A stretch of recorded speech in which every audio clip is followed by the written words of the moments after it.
Halo and welcome back teman-teman netizen atau warganet yang saya hormati semuanya. Di konten terbaru hari ini sudah jelas dan pasti saya ingin memberikan analisa dari pertandingan besar di Liga Champions yang telah memasuki babak perempat final. Masih di leg pertama antara Arsenal versus Real Madrid yang berakhir untuk kemenangan Arsenal dengan skor telak 3-0. Yang berakhir untuk kemenangan Arsenal dengan skor telak 3-0. Yang berakhir untuk kemenangan Arsenal dengan skor telak 3-0. Ngerti gak sih? Jujur teman-teman, saya gak nyangka Arsenal akan bisa menang dengan skor telak 3-0 melawan Real Madrid yang kita tahu adalah rajanya dari Liga Champions, walaupun Arsenal bermain di kandang mereka sendiri. Karena jika teman-teman sering menonton pertandingan dari Arsenal, maka tentu teman-teman juga bisa memahami betapa sulitnya bagi para pemain Arsenal untuk bisa mencetak gol. Karena memang Arsenal tidak punya striker predator. Bahkan Mikel Arteta sering memainkan Kai Havertz atau sekarang Mikel Merino sebagai striker palsu. Tapi di pertandingan dini hari tadi, para pemain Arsenal bermain secara Spartan seperti mereka belum makan untuk 2 hari. Karena mereka terus melakukan pressing di lini tengah untuk bisa menyulitkan para pemain Madrid bermain kreatif. Maka itu kalau menurut saya para pemain Madrid ini bermain sebagai individu, tidak secara tim, tapi para pemain Arsenal bermain secara tim. Maka itu tampak kolektivitas di antara para pemain Arsenal jauh lebih baik sehingga mereka bisa menciptakan jauh lebih banyak peluang yang berbahaya.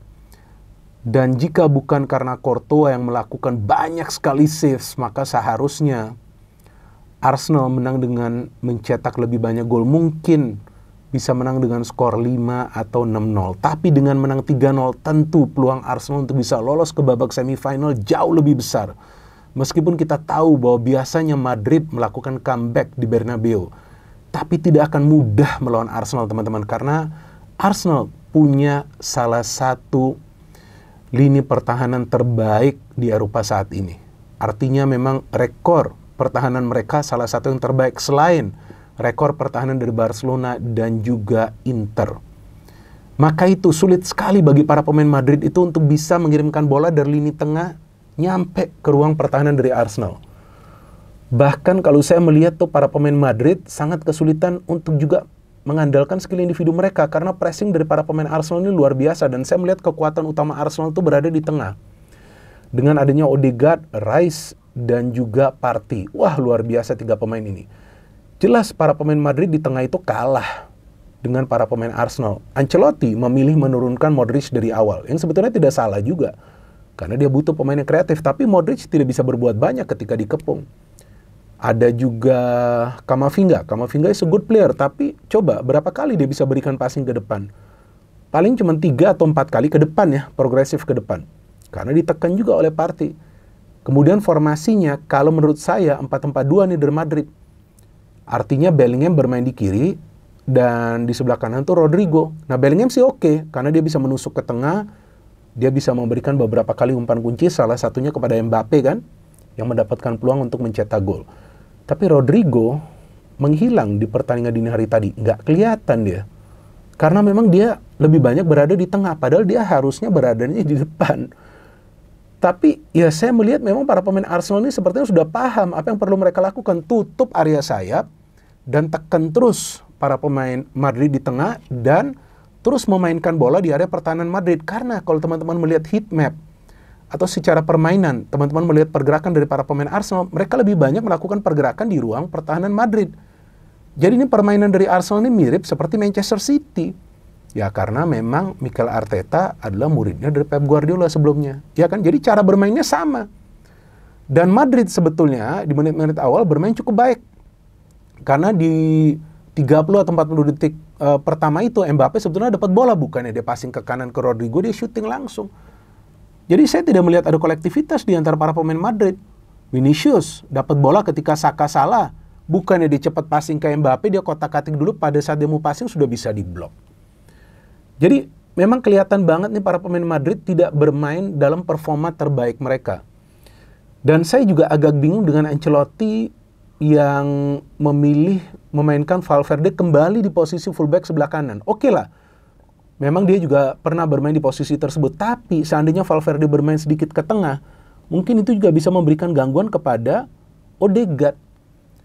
Dan memang dia udah melakukan pergantian pemain, memainkan Vasquez, memainkan juga Garcia kalau nggak salah ya. Tapi itu pada saat memang Madrid sudah tertinggal. Dan saya melihat dua fullback dari Madrid dari awal tuh udah gak bisa mengimbangi kecepatan dari penyerang sayap dari Arsenal seperti Martinelli dan juga Bukayo Saka. Saka sih luar biasa banget merepotkan pertahanan dari Madrid.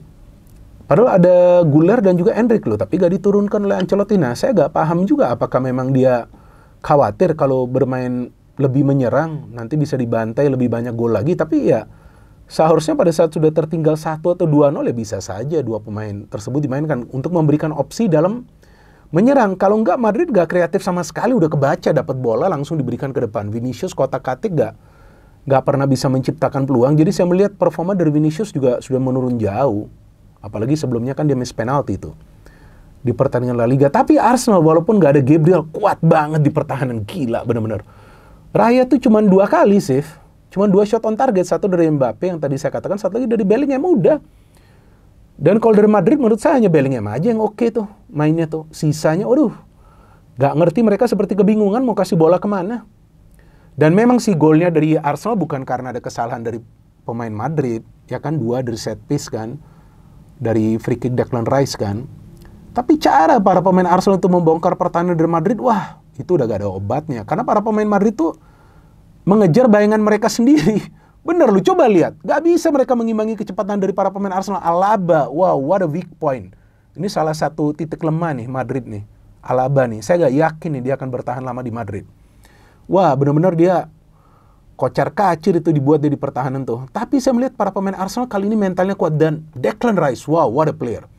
Bukan saja karena dia mencetak 2 gol dari free kick, tapi lihat pergerakan dia aktif loh. Jadi dia menjadi pemain tambahan yang bisa masuk ke ruang pertahanan Madrid. Ini yang membingungkan para pemain Madrid, sehingga Bellingham pun harus bertahan ke belakang karena gak bisa mengatasi pressure dari para pemain Arsenal. Dan kelemahan dari Arsenal kita tahu adalah finishing. Nah, seandainya Rice tidak mencetak gol itu di menit ke-57, wah, udah berat bagi Arsenal untuk meraih kemenangan. Karena sebetulnya dari segi permainan memang mereka adalah tim yang bagus. Sudah tidak perlu diragukan lagi lah. Tapi problemnya kan adalah finishing. Finisher itu yang mereka sebetulnya belum dapat, walaupun Merino kembali mencetak gol.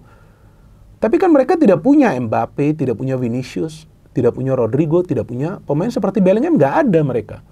Tapi kekompakan dan taktik yang dipilih oleh Arteta, yaitu main high tempo, pressing Madrid. Jangan kasih mereka ruang. Ada pemain Madrid yang pegang bola, coba kasih pressing yang keras. Maka itu banyak juga pelanggaran dari para pemain Arsenal. Walaupun Camavinga mendapatkan kartu kuning kedua karena dia menendang bola kan, yang sebetulnya nggak perlu. Tapi ini saya melihat seperti pertandingan City lawan Madrid. Yang pernah tuh City membantai Madrid tuh di leg kedua. Mirip seperti itu juga. Ditekan terus sampai ke ruang pertahanan Madrid. Sehingga mereka mau kasih bola ke ruang pertahanan Arsenal pun nggak bisa. Sama seperti pada saat itu para pemain Madrid tidak bisa memberikan bola ke ruang pertahanan City. Padahal saya melihat tuh Madrid tuh turun dengan keyakinan tinggi bahwa minimal mereka bisa mendapatkan hasil imbang.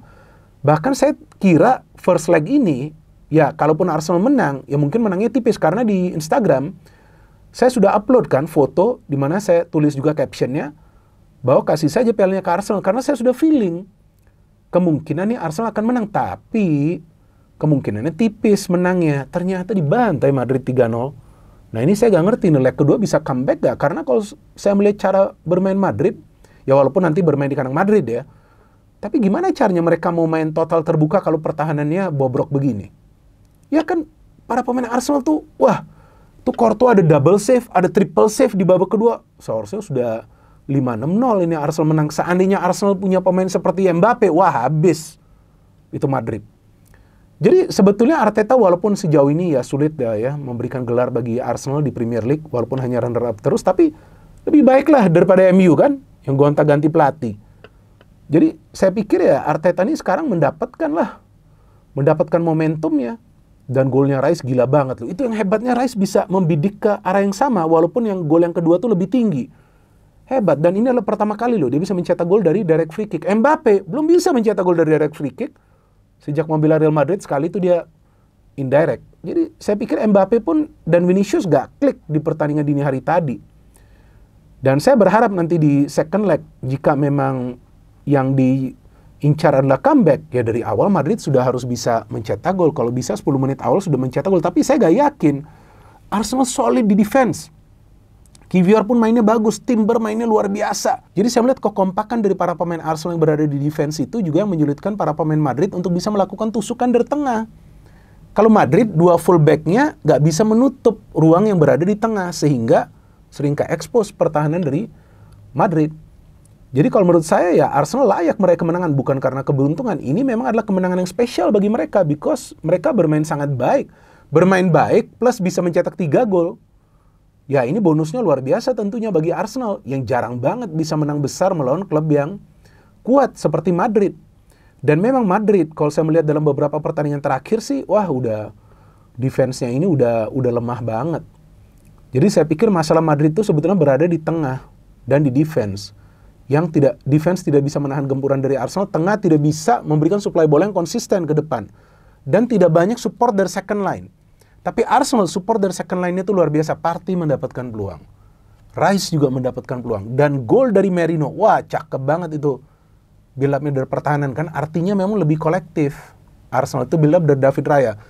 Luis yang bisa memberikan umpan kepada Merino. So, saya pikir Arsenal meraih kemenangan. Dan bagi saya yang mau menang Arsenal atau Madrid, saya happy. Karena kan saya fan dari kedua tim ini.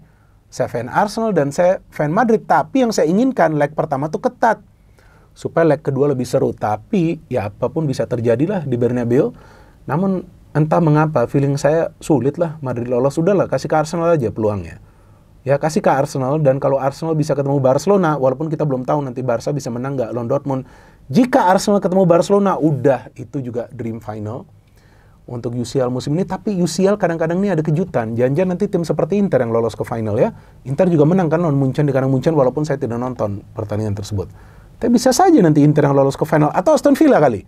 Dengan Unai Emery. Unai Emery kan hebat juga di Eropa. Sebelumnya di Europa League. Tapi bisa juga nanti Villa lolos ke final kan. Apa Arsenal lawan Villa? Final. Ya seru juga.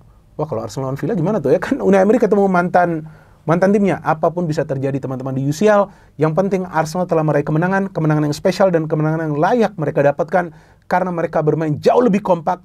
Para pemain mereka tidak melakukan kesalahan di lini pertahanan. Beda dengan para pemain Madrid. Walaupun Arsenal mencetak 2 gol dari free kick, tapi berkali-kali Madrid itu gempur dan mereka sulit sekali menahan gempuran dari para pemain Arsenal. Arsenal semoga bisa lolos ke final. Kalau untuk juara ya nanti kita lihat lawannya siapa. No hate, no politics, only football. Salam sepak bola.